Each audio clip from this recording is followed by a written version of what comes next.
तो दोस्तों आज हम फिर से आपके लिए लेकर आए हैं देश दुनिया की तमाम ताज़ा बड़ी खबरें। सबसे पहली बड़ी खबर में आपको बताएंगे कि इजराइल के खिलाफ एकजुट हो रहे हैं दुनिया भर के मुसलमान। सऊदी अरब में 57 मुस्लिम देशों की बुलाई गई है इमरजेंसी बैठक। आज इजराइल पर मुस्लिम देश करेंगे हमला, हमले से पहले यहूदियों के छूटे पसीने।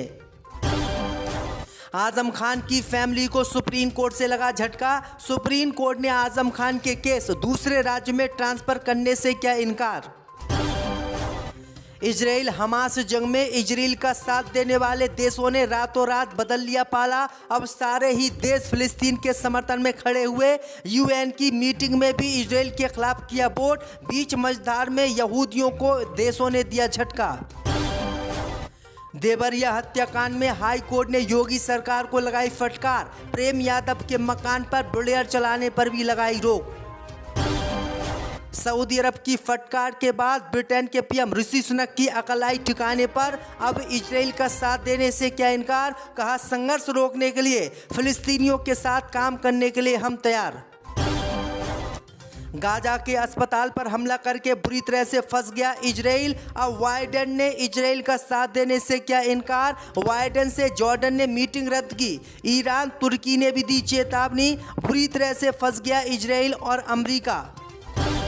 तो दोस्तों सभी खबरों को आपको एक एक कर बताने वाले हैं। वीडियो को लाइक कर चैनल को सब्सक्राइब कर दें इसी बीच पर। तो दोस्तों अगली खबर की ओर। तो इजराइल के खिलाफ एकजुट हो रहे हैं दुनिया भर के मुसलमान। सऊदी अरब में 57 इस्लामिक देशों ने बुलाई है इमरजेंसी बैठक। इजराइल पर करेंगे हमला।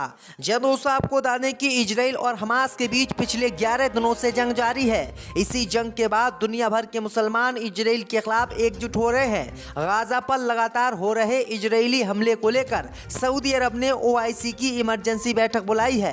57 इस्लामिक देशों के संगठन ओआईसी ने बयान जारी करके कहा है कि सऊदी अरब की रिक्वेस्ट पर यह बैठक बुलाई गई है। जिद्दा में होने वाली इस बैठक में गाजा में इजराइल के सैन्य हमलों को लेकर चर्चा होगी और नीति बनाई जाएगी कि किस तरह से इजराइल पर हमला किया जाए। वहीं आपको बता दें कि गाजा पट्टी पर लगातार फिलिस्तीनियों को मारा जा रहा है। इसी मामले को लेकर मुस्लिम देश नाराज हो गए हैं और अब मुस्लिम देशों ने 57 मुस्लिम देशों को इकट्ठा कर इजराइल पर हमला बोलने का प्लान बनाया है। तो पूरी दुनिया के नक्शे से अब इजराइल खत्म होने वाला है। दुनिया भर के मुसलमान एकजुट हो रहे हैं। तो दोस्तों अगली खबर की ओर। तो इजराइल का साथ देने वाले अमेरिका, ब्रिटेन, फ्रांस ने बदला पाला। इजराइल के खिलाफ खड़े होकर फिलिस्तीन का किया समर्थन। जब दोस्तों आपको बता दें कि इजराइल और हमास की जंग में इजराइल का साथ देने वाले अमेरिका, ब्रिटेन, फ्रांस, कनाडा ने अब अपना पाला बदल लिया है। मुस्लिम देशों के कड़े रुख के बाद इजराइल के खिलाफ ये सभी देश खड़े हो गए हैं और इन्होंने खुलकर यूएन की मीटिंग में फिलिस्तीन का साथ दिया है। दरअसल आपको बता दें कि मंगलवार को इजराइल की सेना ने गाजा में एक अस्पताल पर हमला कर दिया था।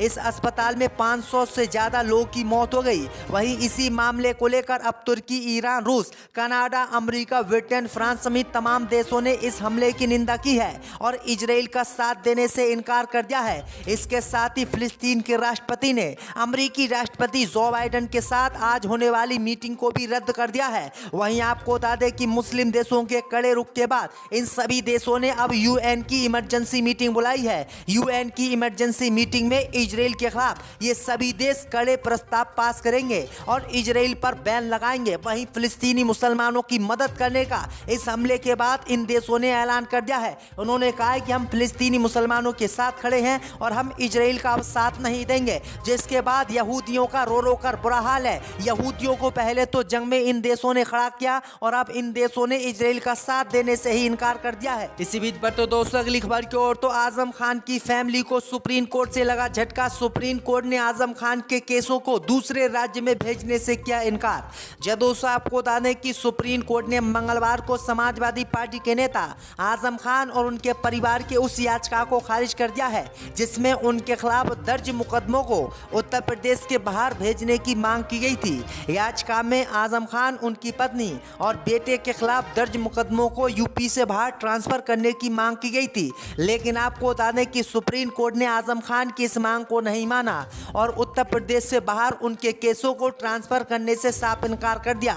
ये आजम खान की फैमिली को बड़ा झटका लगा है।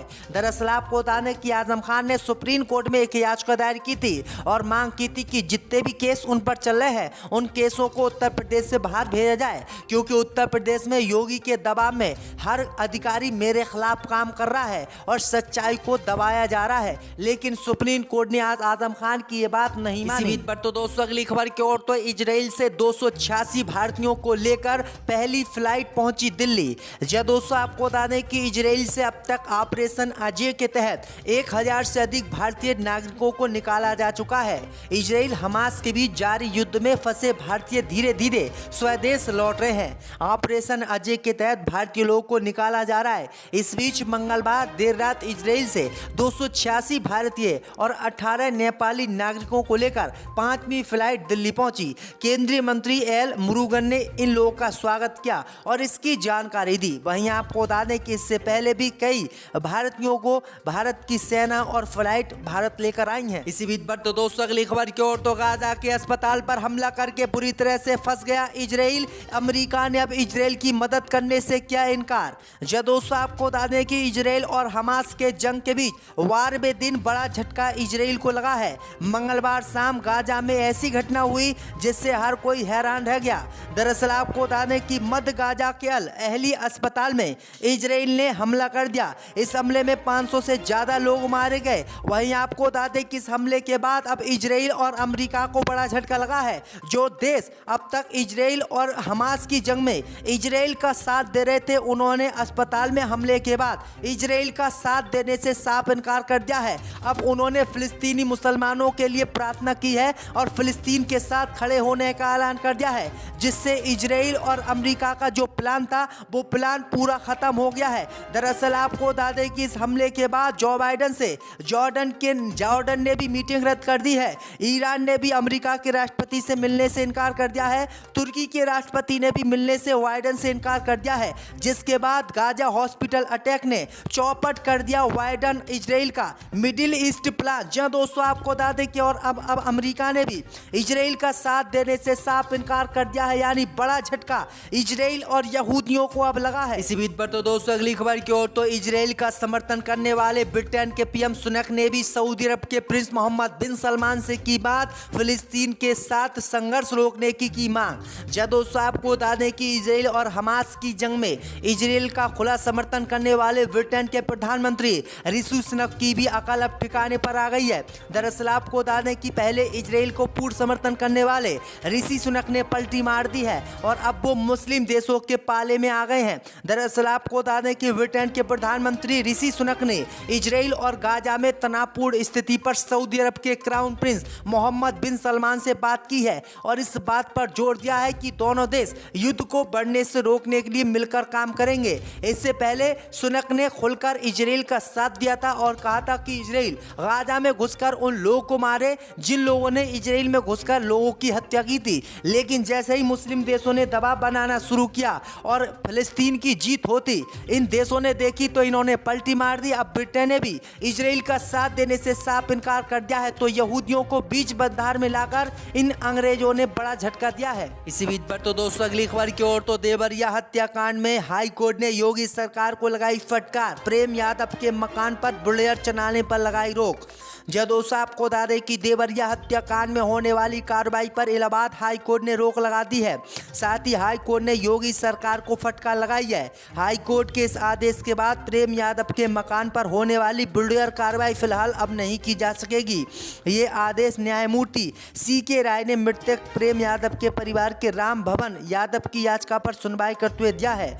याचिका में तहसीलदार के 11 अक्टूबर 2023 के आदेश को चुनौती दी गई थी। दरअसल आपको बता दें कि हिंसक वारदात के बाद उत्तर प्रदेश की योगी सरकार ने प्रेम यादव के घर पर बुलडोजर चलाने का ऐलान किया था, जिसके खिलाफ अखिलेश यादव भी पहुंचे थे और अब हाई कोर्ट ने इस पर रोक लगा दी। अब योगी का जो मन की बात थी, जो योगी बुलडोजर चलवाना चाहते यादवों के घरों पर, अब उस पर रोक लगा दी गई है। इसी बीच पर तो दोस्तों अगली खबर की ओर तो ईरान ने बच्चों को अंग्रेजी समेत दूसरी भाषाएं पढ़ाने पर लगाई रोक।